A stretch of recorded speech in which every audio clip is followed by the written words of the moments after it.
Back with you for another week of the Roar Down. Benjamin Ray catching up with the coordinators, some conversations with coordinators. Tiger Jones is going to swing by as well. But we're opening up with Clint Bowen, assistant head coach, defensive coordinator. And coach, like most coaches on the staff right now, arrived in January, right into the thick of recruitment, spring ball. You got a little bit of time off in May. Are you finally able to breathe and take it all in?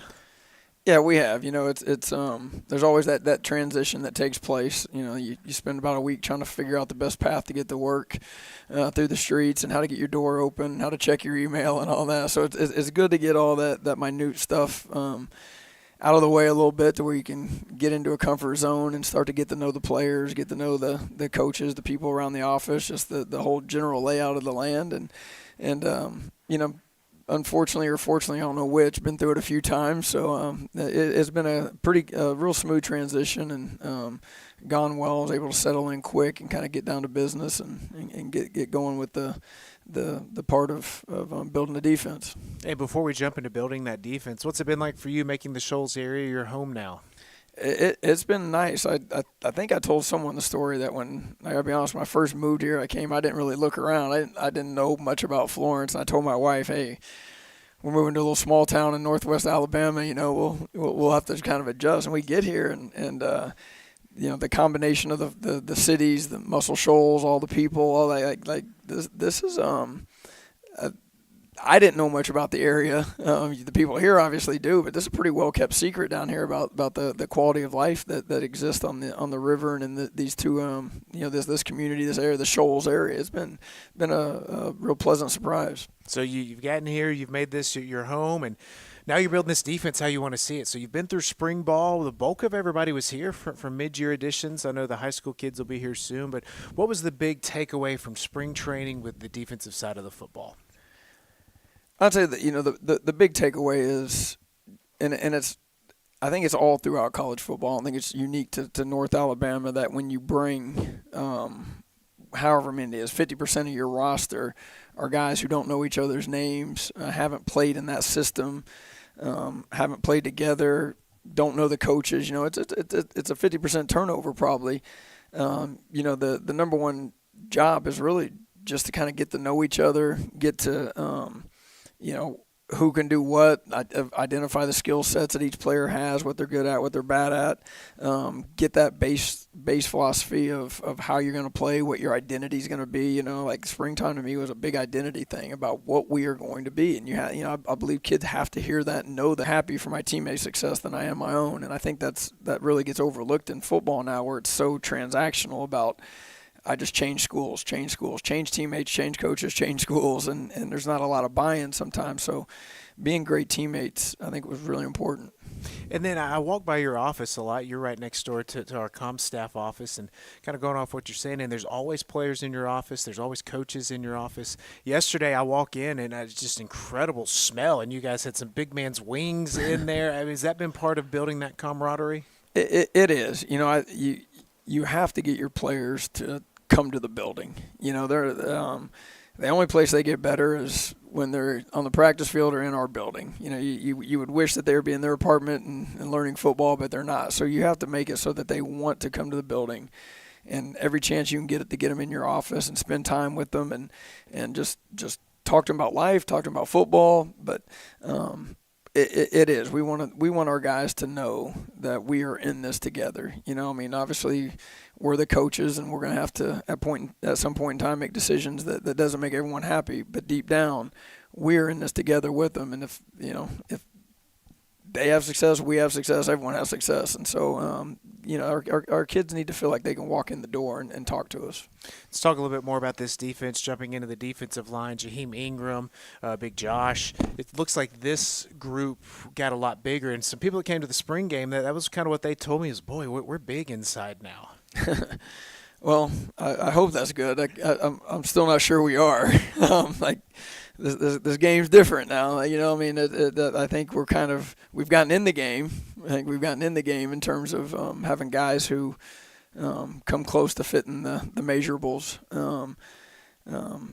And we do. I do think that I've believed this for a long. The more kids we have who can get their job done on game day, one, the better your culture your mentality becomes as a team. But then also, if you're not playing a lot of players, then the season takes a toll on you. Each game takes a toll on you. The fourth quarter, if you played 80 plays, you play it different than you did the first quarter. So the more guys we can get on the field, the fresher we're going to be as the season goes on, the fresher we're going to be as a game goes on. So that is important to us and we did. We were able to go out and get, some quality guys because, a lot of times, a lot of people have the first guy, but the second guy is the one who'll cost you in the end if he's not good. So having 1, 2, or 3 guys at each position that we can rotate in there, and at D-line, I think we did do a good job of getting some guys coming in here that will allow us to keep fresh bodies on the field. Speaking of fresh bodies, when you look at the linebacker mix on the roster, there's some names we recognize, some names that we don't. And what do you make of the mix that you've seen in that room? And I know UNA fans are excited that room's led by Mike Johnson once again. Yeah, Mike obviously was a heck of a player, and Mike does a great job of, being there for those kids, energy with them, someone that has walked in their shoes, and you can tell that they look to him for those kind of answers. And we do. We have a good group. Tango McCauley's a veteran player. Guy's played a lot of football. He falls in that mix. And then, we recruited a couple, another guy, Bishop Burkholder, played for last year, had a nice spring for us. We moved Fred Veely. He'll play some inside linebacker. He did a little bit last year, and Fred's a kind of a heat-seeking missile as a football player. Recruited a couple kids. Nolan Forsha has hit the ground running. He's a talented player. And then recruited a couple guys on the outside. Cade Atkins brought in a new kid here just a couple weeks ago, LaFinnis Mays, who will play some of that outside stuff. So, a versatile group of guys who are capable, because, football is so different now in terms of the hybrid type player. I believe there was a time there, and I don't know what that would have been, the mid-2000s, where offenses were kind of dominating the game. And us defensive guys aren't very smart. It took us a few years to catch up, and I don't think we still have, but we're trying a lot of unique things now, and the game's changing, and versatile players, guys who can do multiple things, are becoming, kind of the norm for football. Now, back in your playing days, I believe you won the award for best tackler back in college. Everybody knows about how good of a tackler Mike Johnson was here at UNA. Is there a lot of emphasis on tackling, a lot of debate maybe in the office about tackling? Well, I do believe it all starts there. I think if there's ever one – the captain obvious thing that always every fan in America knows when you're not playing good defense is if you don't tackle well. And they're not wrong. My mom doesn't know anything about football. She's about 83, and she can recognize when we can't tackle. And it's the part of the game that there's it's a non-negotiable. If you can't tackle, you're not going to be good. And surprisingly, there's a lot of different ways to teach it, a lot of different philosophies on it. We have ours. We believe in it. It's been good for us. Helped us a lot when we transitioned to that Oklahoma State a season ago, our ability to tackle. But I just believe it's what people want to relate to on defensive football. Like, people come to watch football to see physical football. They want to see the game played right. I think tackling is the first thing that exposes that. And then let's wrap it up talking the secondary. What did you notice from that group as you watched them throughout spring? Well, happy with that group. And there's a lot of things we can do defensively, but at some point in time in a football game, it comes down to, can you rush the quarterback? Do you have one human being that can beat their human being and sack the quarterback? And that sometimes is as simple as it gets. And if you have a couple of those, which I think we do, Avery Howard, if people don't know his name, they should. Avery Howard is a talented young man. And then on the back end, there's going to come a point in time, it's going to be 3rd and 5. Everyone knows they're going to throw a quick game pass route, and can you cover them? And it's that simple. Unfortunately, we have some corners here who I was very pleased with in the springtime that have man coverage abilities. They have the ability to win a one-on-one battle when the challenge is full out there. Everyone knows what's going to happen. Someone's going to win. Wideout's going to win, and we have that. At the safety spot, we did a good job of bringing some kids in here who fit that mold of kind of the athletic, rangy safety, can cover ground but fit the run and do some things. So secondary-wise, I think we have some good pieces. As you head into the rest of this offseason, just month and a half before we strap on the pads, what's kind of the message to the defensive side of the football as they gear up for a run here in a couple of months? Well, we have to get smarter. We have to do two things. We have to appreciate the fine details of doing things right. You know, it's not a switch that goes on and off. Like, you're either gonna show up and have a pursuit of perfection on every single thing you do, and it has to become who you are. It can't be something that one day I'm this, one day I'm that. No, every single thing you do has to have that mindset that I'm doing this to the best of my ability, and then we have to get smarter. I think situational football, I don't know that we had a great grasp of that in the spring. So, as you know, the games come down to 2 or 3 plays in a situation that you were either ready for or you weren't ready for, and there's no hiding from it, and so getting smarter. I'm going to give you one quick one. I kind of say this, I'm going to say it real fast, is that for us to be a good defense, one, we got to know what to do. And that's the easy part. I'm the curl flat player. 2, I got to read a key and react. That actually takes a little bit of time. It has to become muscle memory. It's so fast. And I always say this, you're not a really, really, really good football player until you've got all that down so well that you start thinking about, all right, now what are they doing? To where you're on that third phase of learning that, all right, the scouting report says when the tailback lines up even with the quarterback, it's these 2 runs. If he's a little, you know what I mean? Like, you take it to where now you start anticipating things because you're seeing the total scan. That's when you become really good. I think that's where we need to get this summer. It'll be here before we know it, Coach. We appreciate you talking with us here. I know we'll catch up with you more throughout these summers into fall camp days. Hopefully when we're in Bank Independent Stadium, we'll be having a lot of fun talks. But we appreciate you catching up with us here on this June day. Absolutely. Thank you. It's Coach Bo, and we'll take a timeout. We'll talk some offense when we come back.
Offensive coordinator Travis Partridge is up next, talking some UNA offense here on the Roar Down. Benjamin Ray back with you. And, Coach, kind of the same story as Coach Bo. And you get here mid-year, right into the thick of recruiting. You had a child during all of this, also during spring training.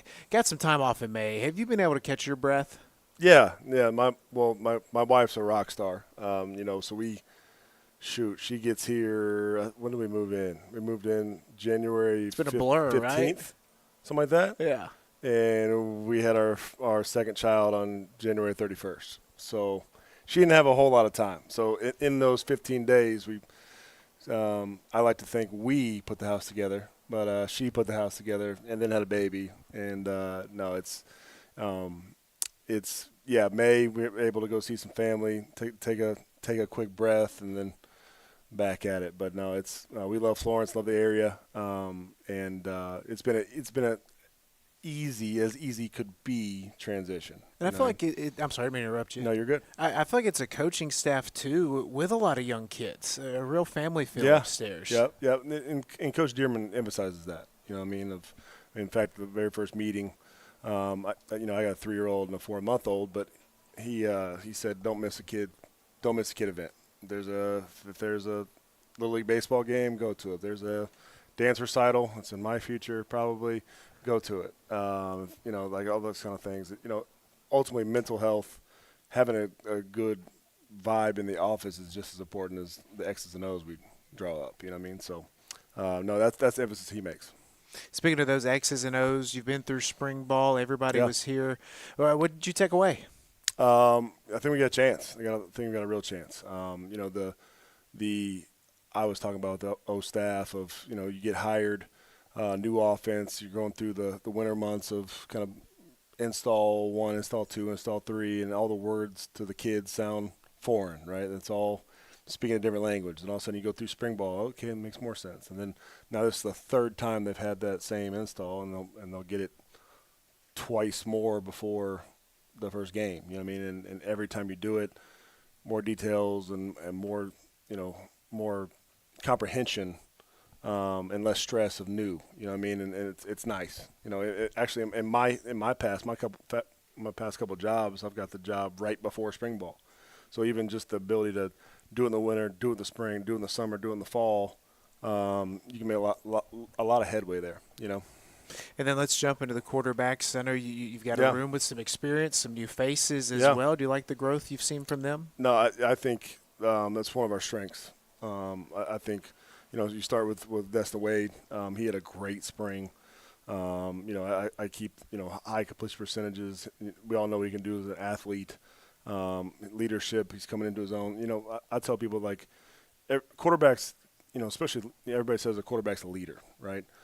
But every role is a little bit different, right? And until it's your team, and this is unmistakably his team, then you can really make some strides when it comes to holding your teammates accountable, holding yourself accountable, and he's growing into that, and he's growing into it pretty fast. And then you got, you know, those other quarterbacks in the room. You know, John Austin, somebody we didn't have in the spring, he was catching. You know, he'll factor in somewhere. Banks Bowen, Ty Watkins, got a really, really talented and good room. And again, you always think about seeing offensive linemen hanging out together. I feel like I always see the quarterbacks traveling as a herd.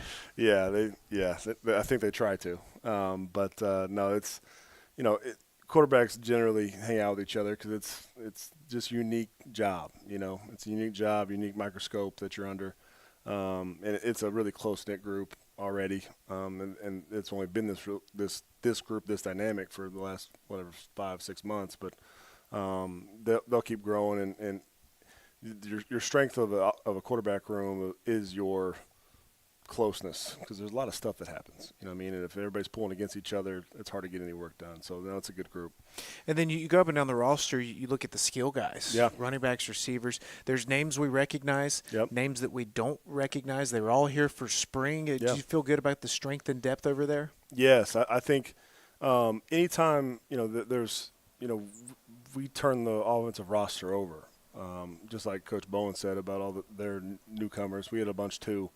The good news about and I believe this, I'm not saying we're unbelievable recruiters. It's half luck, half skill. We didn't miss a whole lot. You know, the kids that we expect to be players are players. The ones we expected to be, you know, the worst word you can use, but depth are great depth. We didn't miss a whole lot, and we got lucky.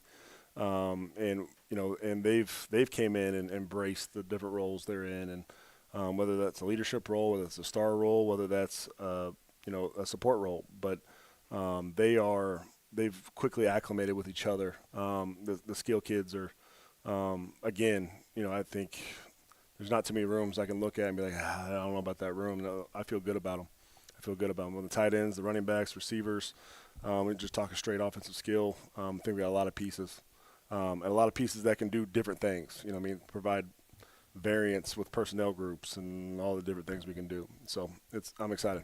And amongst all the changes, you also had to hire another offensive line coach Yeah. right in the middle Yeah. of spring ball, right? Tell us about the Sled Dogs and how they've Sled come together as a Dogs. group. No, Coach Clegg's doing a phenomenal job. If there is a position room that, in I'm not calling them big boned or fat or anything like that, but if there is a position room that is more pack animals, it's that one, right? They're, you know, the subculture of an offensive line group is the strength of the group, and what Coach Clegg did from the jump, he did it quick too, because you think about it, he's really only had them for the last week or so of spring ball, and then the first week and a half to 2 weeks of summer. And what he's done already in that short time span with them has been impressive, just from a culture standpoint. Taking care of their bodies, the way they communicate, the intensity of which they train, all of it. He's doing a phenomenal job. I'm glad he's here because he's going to make a real impact on that group. Between now and August, what are some things you want to see out of this group?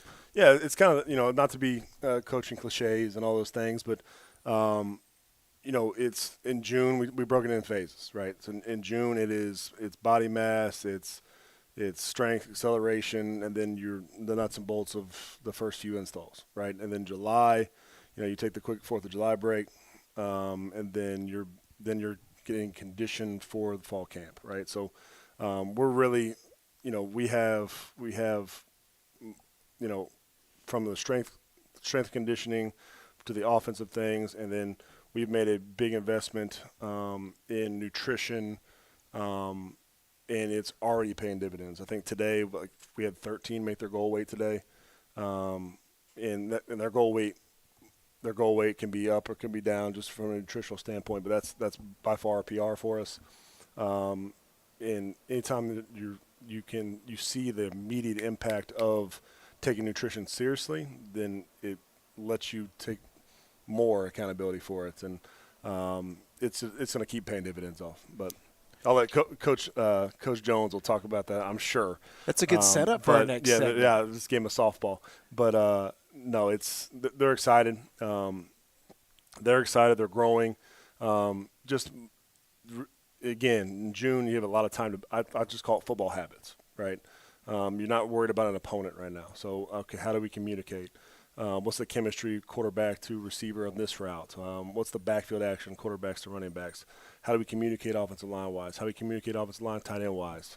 Formationally, how we move around. Just the football habits of before you get into the really minute X's and O's of when we go play Stanford. It's all right, it's UNA versus UNA right now. It's us against us. Let's see how detailed and specific we can be.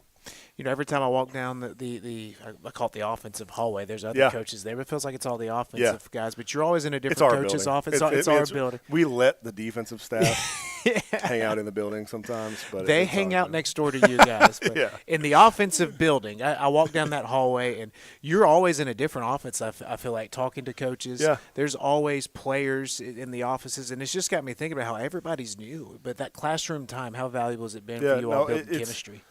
I've always said, your players should want information.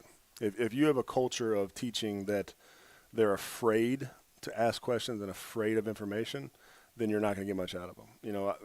I kind of use the mantra of I would rather the players want to prove you right than always trying to prove you wrong. So if you they're trying to prove you right, they're trying to reward your belief in them, they're around you all the time. But if you're trying to do well and have success in spite of you, like, hey, you're not worth it. Well, yes, I am. You're not getting much out of them. You know what I mean? And that's a hard way to live, period. It's not very much fun. So we're having a lot of fun. Yes, we're holding them accountable. We're coaching them hard. But the culture is such that hey, give me more. Coach me harder. Coach, I know you said this. Elaborate more. And our players are always around. Like, you come from 7 a.m. to about, it's hard to kick them out sometimes. They're in there. If you're going to just walk through the hallway and there's 3 people in each room, in fact, it's hard I have to kick them out to make phone calls sometimes. Hey, give me 5 minutes. They're always around. And that's usually a good sign of your health, about your culture's health, is who's in the building, We definitely see everybody in the offensive building a lot. Coach, we appreciate you chatting with us, Absolutely. man. Hope you're getting some sleep. Hope everybody's doing well. Yeah, no, my again, I don't know if she's listening or not. She probably is battling a 4-month-old, but it's pretty easy when you got a rock star with you. So it's a good thing. Coach, we appreciate Absolutely. you. Thanks, guys. He teased it. We're going to talk some strength and conditioning when we come back on this episode of The Roar Down.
It's the off season. They're doing strength and conditioning right now for UNA football, and who better to talk to about it here on the Roar Down than Tiger Jones, Director of Football Performance here for the UNA football program. And Coach, we appreciate you joining us. And I mean, you've got the players year round. I know you got some downtime in May, but how eager were you to get everybody back in the thick of it? And I was excited to get everybody back. You know, we had a lot of new faces coming in the winter and spring, and just getting those guys acclimated to the program and how we do things.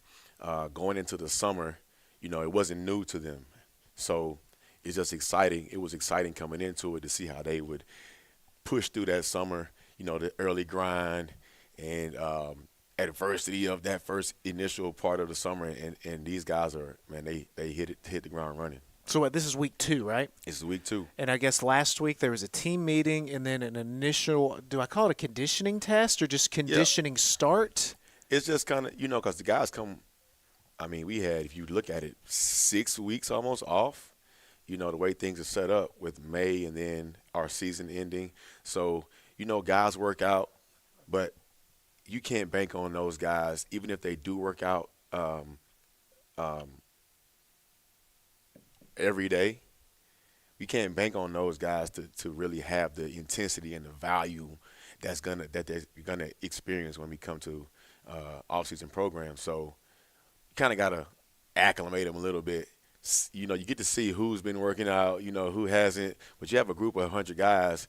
Some guys are gonna come in great shape. Some guys are gonna come in and get baptized. You know, so you kind of have to give them enough to get that chest beating a little bit, but not too much to burn the stake. And I wanted to get your opinion. Coach Dearman was pretty impressed. I know in the month of May, I feel like I saw a lot of guys at the local gym that I go to in town. But were you pretty pleased with how guys showed back up? Man, we got a group of guys that love football, and they love the process of getting better. You know, you rather have to hold guys back than to push them. And these are guys that you have to say, look now, this day needs to be recovery. And you have to recover on these days, because if you go 7 days in a row, I know you want to get better, but we're not robots. Your body's going to break down. And sometimes they have to touch that stove and be like, man, Coach, I'm achy, my knees, tendonitis, or whatever it is. And you say it's a learning opportunity right there to where you say, okay, now you see how your body's responding. Now you have to adjust. But this group of guys, man, I can say right now, everybody in this team, on the team, gather up right here, and we're going to run across the bridge to Muscle Shoals and back. They're going to be like, let's go, Coach. Let's go. So that's the type of group that we have. Well, I'll film it. I'll drive while they do that. That's a great mindset to have. But from year 1 to year 2, I mean, how much of a difference have you seen from returnees? Returnees, I mean, you look at a lot of these guys that were here before when I first got here. I mean, you would be amazed to see where they started from and where they are now. And it's like I said, it's a testament to the way that they train, to their mindset, to them buying into the process, you know, and, you know, results create buy-in. And when you start to see the results, you know, even though these guys are motivated within themselves, it's something about the result. It's something about, I used to run. You talked about Noah Gregg, and I called him out there one day. We talk about a guy like Noah Gregg who came here, or when I came here, he's running 19 miles an hour. And then you look at where he is, where he will be left off in the spring, and he's at 22 miles an hour, you know. And that's just one of the guys that just came off the top of my mind that I'm thinking about the growth of these guys. I mean, I can just go down the list of guys that have been Jaheim Ingram, Avery Howard. You know, I don't want to sit here and go through everybody, but, like, it's everybody. And if you look at the numbers, if I had this sheet right here, it's across the board of PRs and all the lifts that we track and the speed. And it's just a testament to, like I said, their mindset, the program, and how we run things. And it's just been exciting to see. Let's start with the speed aspect. And you mentioned Noah Gregg going from 19 miles an hour to 22 miles an hour. And 22 to 24 is kind of that top tier of speed. Yeah. Is that right? Yes. So what's been the speed work growth for this program overall? That's what it's been. You see guys 1-2 mile an hour jumps, and they come off, and it happens fast. I think it's because this program for me, it's about what can I take out of the weight room, what can I take off the field when you train speed and use on Saturdays. That's what it's about. So I'm attacking the software, which is your central nervous system. You can't make any moves. You can't make a cut, a run, a look right, look left, a jump without your brain sending the signal first. So that's the control center, right? The software. And then you upgrade that, and then the hardware, which is the muscle, follows suit. And so then you PR in cleans, you PR in squat, you PR in bench, you PR in speed, you PR in everything that has to do with you being an athlete because you upgraded the software. And that's where the focus is, and that's why you see big jumps like miles per hour, 19 to 22. He's not the only one. You see big 100-pound jumps in squat and cleans and everything that we do because me as an athlete, these players as athletes are being rewired, reprogrammed, and their brain is allowing them to do things that they didn't never imagine they can do. Now, before we move on from the speed work, you wrapped up your career in the Arena Football League, one of the all-time leaders in receptions, yards, touchdowns. What were you topping out on? Were you a 22-plus kind of guy? I would say we didn't have GPS back, when I was training. I would say, I tell these guys, I probably would have broke the GPS, but that's because I don't really have to run with them. But I was definitely a 22, 23 guy for sure. So it probably makes it very easy to relate to him with that. Oh yeah, I'm right out there with him in that fire. Like I said, results create buy-in. The example, I pride myself off the example. I'm on the hill with these guys. I'm on the floor with these guys. I'm in the fire with them. We want to get extra work. I'm right out there. I got my GPS unit on, and that's my opportunity to stay in the game. I get to compete. And I kind of based this off a softball game we were working. I looked out. I'm going up in the press box, and you had some dudes. You were out there running on the sand with them. And putting them through a workout. And I was like, all right, let's go. So, yeah. So they see that, and that's automatic, like, relatability, automatic buy-in. When I can – they see me, and they're like, Coach T ain't tired. I can't be tired. Yep. If I tell them to do so, that's why I brought that example about running across the bridge. I'll be right in the front, running. Let's go. We're going to make it right up here, Coach. Guys. So that right there is when they see that, they know what the standard is and how to elevate it because that's how I'm approaching the philosophy. From the speed work to the other side of it, the strength work in the weight room, what kind of weights are you seeing guys throw around in there? Are you pretty pleased with the growth? Oh, yeah. Like I said, big, 100-pound jumps and squats, and that's really all you can ask for is to get better. You think about how strong do you have to be a great football player, to be a great linebacker, to be a great defensive lineman. Who knows?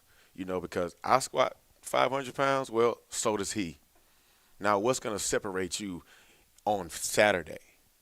You clean this, there's no barbells on the field. There's no benches on the field on Saturday. So how much of the strength gains from the summer can you actually use on Saturdays? How much of the power gains can you use on Saturday? The speed gains can you use on Saturday? That's where I talk about the software right there. The byproduct of upgrading that is the PRs and the big weights moving in the weight room. I'm squatting 600 pounds, 625. I have to cut you off because I don't need you to squat 800 pounds, even if you can, which we have some guys who can do that. You're going to bench 450. You're going to clean 335, 350. We had a guy clean 365. These are legit, weight room numbers regardless of program. You can go to any program in the country and you'll see these type of weights being moved in the weight room. But again, how much of that are you using on Saturday? Coach Partridge kind of set us up for this next topic, but from the strength and conditioning work to the food work. And I feel like there's a big buy-in in nutrition these days with student athletes. And we see it they come and do interviews with us, and they've got some good food. They're not over there just gobbling down pizzas and stuff. How much buy-in have you seen on that side? Oh, it's been great. It's been a huge asset for us to be able to come after a lift and have a quality, smoothie with real fruit. And you got your protein powders, and then not just the smoothie, but you sit down and have a real meal for breakfast, lunch, and dinner. You know what I mean? It's because if you think about it, in the weight room, you're tearing your body down, and then in the process of your body repairing itself, you get to influence the adaptation by the nutrition, by the hydration, by the recovery and the rest. And when you add the nutritional piece like we have this offseason, now you're seeing guys put on quality weight and muscle, lean muscle, which is going to go into what you're actually going to be able to use on the field. So like I said, it all goes together, and it's all going together in week 2 so far. And we're just going to continue to go. So you've probably got guys for another 5-6 weeks, something like that, I imagine. But what's been the general message day to day in the weight room with these guys?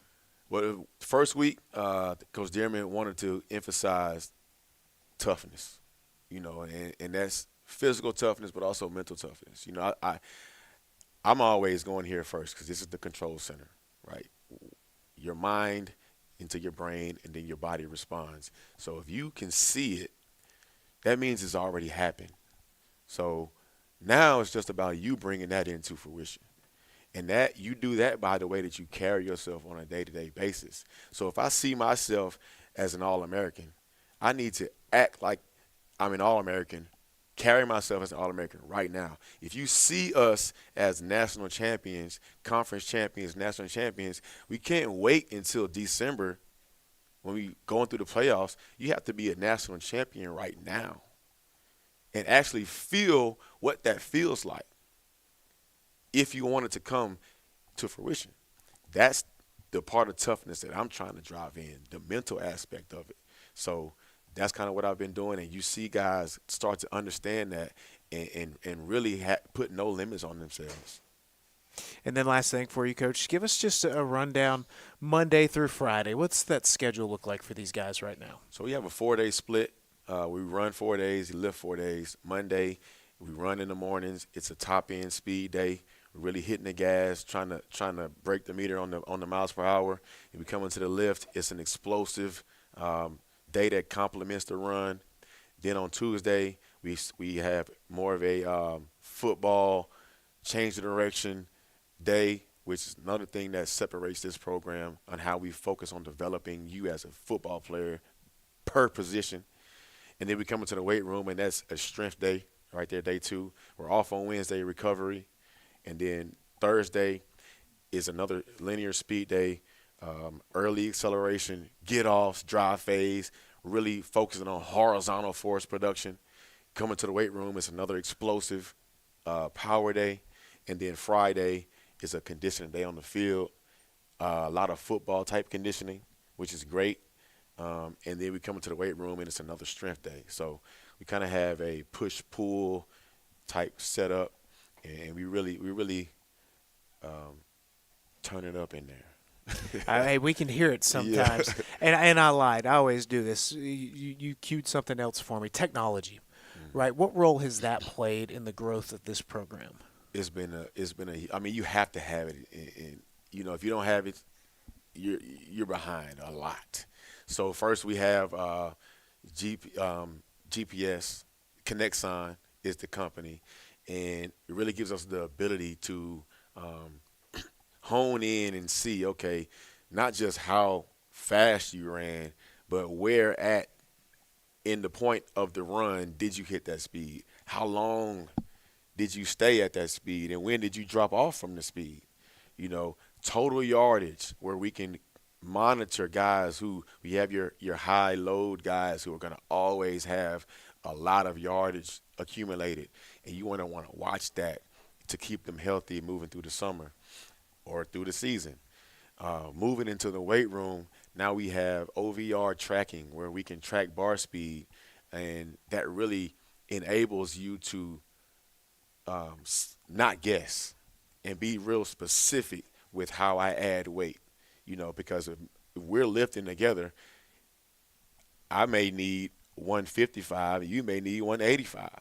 But if we're not tracking it, how do we know? So now I can maximize whatever it is we're working on, whether it's power or strength, whatever exercise that is, I can keep you in a power zone specific to what you need in terms of how fast you're moving the bar. And then when it's your turn, you know exactly what you need weight-wise to keep you in the power zone and maximize each rep, which maximizes the whole set. Fascinating stuff. I know this is your time of the year. I know you're getting them right for August, Coach, and we appreciate you swinging by. You want to run over to Muscle Shoals real quickly? I just got done with 2 groups in a run, but I just get a couple A skips in. I'm ready to ride. Let's do it. We're going to run over to Muscle Shoals across the bridge. We appreciate you joining us. Thank you. We'll be back with you next week with some more Inside UNA football talk here on the Roar Down. I'm Benjamin Ray. Thanks for tuning in. Roar Lions.